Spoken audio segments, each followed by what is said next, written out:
मैंने तो जब से अपना ओपीडी स्टार्ट करा है आज तक मैंने किसी पेशेंट से कोई फीस नहीं लिया। लड़की है जिसको कि पीरियड नहीं आ रहा या फिर कोई और प्रॉब्लम है, पेट में बच्चा नहीं रुक रहा है किसी का, वो लोग आ सकते हैं। जिनके पेट में बच्चा है वो लोग भी आ सकते हैं, या कोई बूढ़ी अम्मा है जिनको कोई भी रिलेटेड गाइनी से रिलेटेड कोई भी समस्या है तो वो कभी भी आ सकती हैं। मैं 24/7। जी नमस्ते। हमने आपको कहा था कि बेगूसराय में एक ऐसे भी चिकित्सिका हैं जो बिना फीस के लोगों के इलाज में लगी रहती हैं। आखिर उन चिकित्सकों से तो मिलना आपको बेहद ज़रूरी है, इसलिए कि आपको लगता होगा कि ऐसा तो हो ही नहीं सकता, डॉक्टर तो बिना 500 रुपये लिए मिल ही नहीं सकते। ऐसी बात नहीं है। बेगूसराय में ऐसे भी चिकित्सक हैं जो बिना फीस के, आपके पास अगर पैसा नहीं भी है तो भी आपका इलाज होगा, क्योंकि मामला सेवा का हो जाता है। हमारे साथ इस वक्त डॉक्टर शुभ्रा भारती हैं, MBBS MS हैं, और मैम बहुत स्वागत करना चाहेंगे हम आपका BT न्यूज़ में। एक जानकारी जो मिल रही थी हम लोगों को कि आपके क्षेत्र में, आपके क्लिनिक में आप बगैर कोई फीस के पेशेंट को देखती हैं, ये कितना सही है? बिल्कुल सही है। मैंने तो जब से अपना ओपीडी स्टार्ट करा है आज तक मैंने किसी पेशेंट से कोई फीस नहीं लिया। इनफैक्ट जो मेडिसिन भी होता है तो वो मैं जो अवेलेबल है वो मैं पेशेंट को फ्री ऑफ कॉस्ट देती हूँ। मेडिसिन भी? जी, जो मेरे पास अवेलेबल है यहाँ। अच्छा, जो अवेलेबल रहता है वो दे देते हैं, सपोर्ट जी करती है। जी। तो ऐसे लोग यहाँ तो एक अजीब स्थिति है बेगूसराय में। यहाँ तो पेशेंट अटेंडेंट को भी पिटाई कर दी जाती है, पैसे को लेकर के अटेंडेंट को बंधक बना लिया जाता है। तो वहाँ आप आकर के फ्री देख रही हैं, तो एक अजीब सी बात दिख रही है। देखिए, मैं किसी ऐसे टॉपिक पर कमेंट नहीं कर सकती जिसमें मैं खुद नहीं गुजरी हूँ, है ना, बिकॉज़ वहाँ पर क्या सिचुएशन था मैं उस पर कमेंट नहीं कर सकती हूँ। जहाँ तक मेरा सवाल है तो मेरी कोशिश हमेशा से यही रहती थी, अगर मैं डॉक्टर नहीं होती तो आई थिंक सोशल एक्टिविस्ट होती, जिससे मैं पेशेंट को थोड़ा जागरूक बना सकूं कि आपका इलाज प्रॉपर्ली होना चाहिए। जनरली यहाँ पर ऐसा होता है ना कि पेशेंट 9 मंथ में फर्स्ट टाइम दिखाने आई एंड शी वाज लाइक कोई दिक्कत नहीं रहे डॉक्टर साहब, तो दिखावे पहले नहीं लिया और बाद में पता चलता है अल्ट्रासाउंड में उसका हाइड्रोकेफलस है 9 मंथ में। तो मैं कोशिश यही करती हूँ ना कि जैसे जो भी पेशेंट आए तो जैसे मैं फ़ीस नहीं ले रही हूँ, जो भी मेडिसिन है फ्री ऑफ कॉस्ट अवेलेबल करवा रही हूँ, तो जिससे पेशेंट ना मतलब रूटीनली चेकअप में रहें। अगर कोई कॉम्प्लिकेशन हो तो वो टाइम पर डायग्नोज हो जाए और उसका सही टाइम पे ट्रीटमेंट हो सके। तो जहाँ तक मैं कर पाऊँगी कोशिश यही कर रही हूँ कि पेशेंट को ज़्यादा से ज़्यादा अच्छी सुविधा मिल सके और जो गरीब तबके के लोग हैं उनको भी इलाज सही मिल सके। इलाज सही मिल बिल्कुल। सके। एक बात जो दर्शक हमारे जानना चाहते होंगे कि आपके यहाँ कैसे मरीज़ को देखा जाता है, किस तरीके के रोगियों का यहाँ पे समुचित इलाज पॉसिबल है? देखिए, ये पूरा हॉस्पिटल जो है उसमें तो जैसे पापा सर्जन हैं, अभिषेक फिजिशियन है, मैं गायनी हूँ, MS गायनी हूँ, तो और मैंने डिप्लोमा करा है अल्ट्रासोनोग्राफी में, अभी अंडरगोइंग फेलोशिप इन इनफर्टिलिटी। तो यहाँ पर मोस्टली जो भी जैसे कोई लड़की है जिसको कि पीरियड नहीं आ रहा या फिर कोई और प्रॉब्लम है, पेट में बच्चा नहीं रुक रहा है किसी का, वो लोग आ सकते हैं।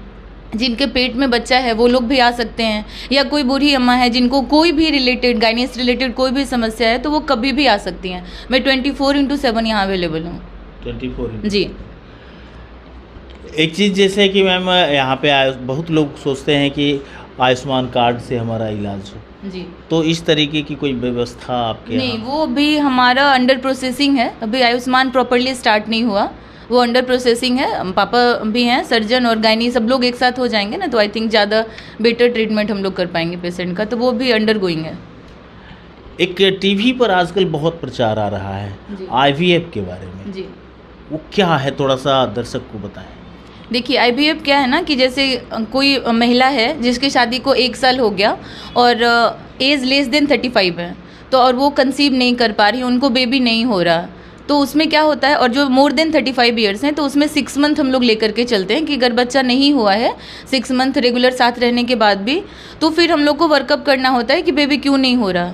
तो जब हम लोग देखते हैं कि कुछ ऐसा फैक्टर है जो कि बिना बच्चा मतलब आर्टिफिशियल चीज़ के असिस्टेंट के नहीं हो सकता है, तो उस केस में हम लोग सजेस्ट करते हैं कि IVF बेटर ऑप्शन है।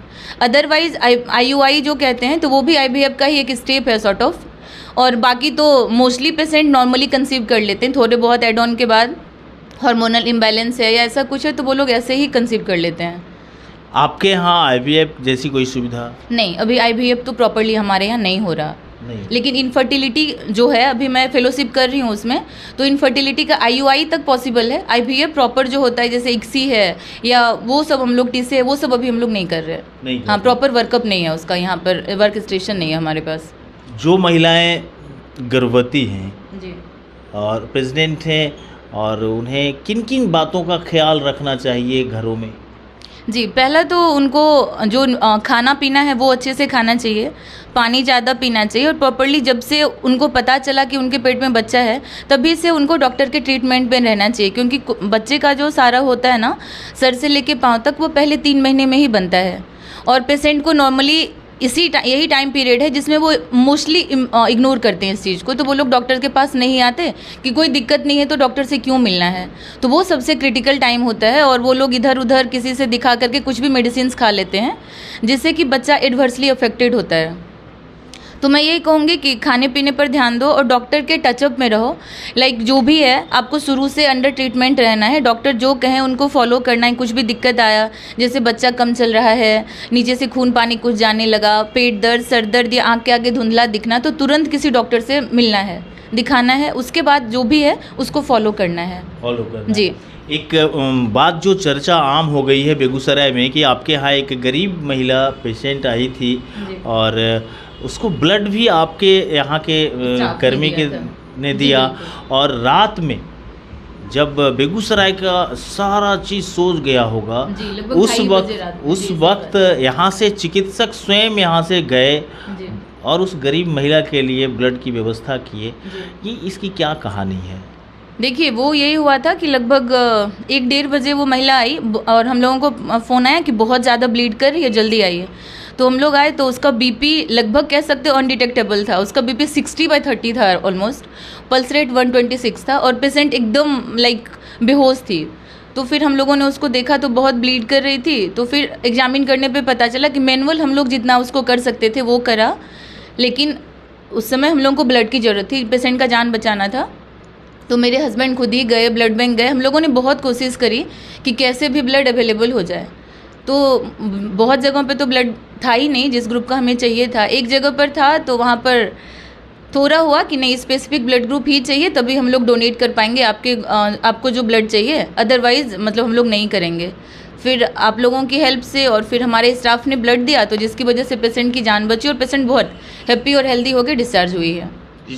जी, चलिए, बहुत बहुत धन्यवाद। तो ये थी यशोदा हॉस्पिटल की डॉक्टर शुभ्रा भारती, जिन्होंने आपको बहुत अच्छी जानकारी दी, जिन्होंने बताया कि अगर घर में हैं और आप गर्भवती महिला हैं तो आपको किन किन बातों का ख्याल रखना चाहिए। साथ ही मैंने आपको बताया था कि एक बेगूसराय में एक ऐसी भी चिकित्सिका है जिनसे मैं आपको मिलवाऊंगा, जो बग़ैर फीस का पेशेंट को देखना, उन्हें बहुत हद तक मेडिसिन उपलब्ध कराना, और ऐसी व्यवस्था शायद बेगूसराय में किसी चिकित्सक ने नहीं करी। तो यशोदा हॉस्पिटल में डॉक्टर शुभ्रा भारती हैं, पावर हाउस रोड में, और इनकी डिग्री है MBBS और MS की जो डिग्री है इन्होंने गायनेकोलॉजी में किया है। इसलिए महिलाओं के लिए बहुत बेहतर ऑप्शन है। एक बार अगर आप मौका दीजिए तो एक अच्छी सेवा आपको मिल सकती है।